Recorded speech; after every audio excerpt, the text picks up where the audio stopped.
అలంపూర్ నియోజకవర్గంలో జులేకల్ గ్రామంలో జరిగిన బహిరంగ సభలో తెలంగాణ ఉప ముఖ్యమంత్రి బట్టి విక్రమార్క బీఆర్ఎస్ ప్రభుత్వంపై తీవ్ర విమర్శలు చేశారు. గత ప్రభుత్వం రాష్ట్రాన్ని భారీ అప్పుల ఊబిలోకి నెట్టిందని ఆరోపించారు.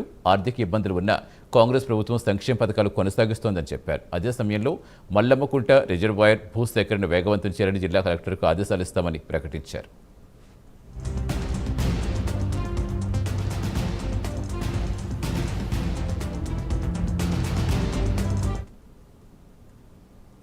నాటికి ఆనాటి ప్రభుత్వం మమ్మల్ని మనందరం ఏ రకంగా తాకట్టు పెట్టి అప్పులు చేసి 8,21,000 కోట్ల రూపాయలు అప్పులు పెట్టి ఈ రాష్ట్రం మనకు అప్పు చెప్తే కేవలం 2.5 సంవత్సరాల్లో 2,08,000 కోట్ల రూపాయలు వాళ్ళు తెచ్చినటువంటి అప్పుకి వడ్డీ అసలు కట్టేటువంటి కార్యక్రమాన్ని మనం మీద భారం పడితే కూడా ఆ 2,08,000 కోట్ల రూపాయల బ్యాంకులు కడుతూనే ఆనాటి ప్రభుత్వానికి ధనిక రాష్ట్రంగా మనం అప్పు చెప్పాం.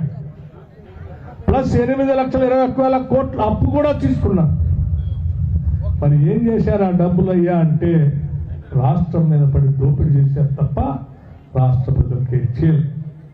8,21,000 అప్పుకు సంబంధించి ప్రతి నెల నేను వడ్డీ అసలు కడుతూనే ఈరోజు రాష్ట్రంలో మీరు ఆనాడు మొదలుపెట్టినటువంటి షాదీ ముబారక్ కానీ కళ్యాణ్ లక్ష్మి కానీ బంద్ చేయకుండా వాటిని కొనసాగిస్తూనే రాష్ట్ర వ్యాప్తంగా అదనంగా మహిళలందరికీ ఉచితంగా బస్సులు తిరిగేటువంటి కొత్త పథకాన్ని తీసుకొచ్చి ఈరోజు 12,000 కోట్ల రూపాయలు మహిళలందరి తరఫున మీరు తీసుకునే టికెట్లకి మేము ఆర్టీసీకి డబ్బులు కట్టి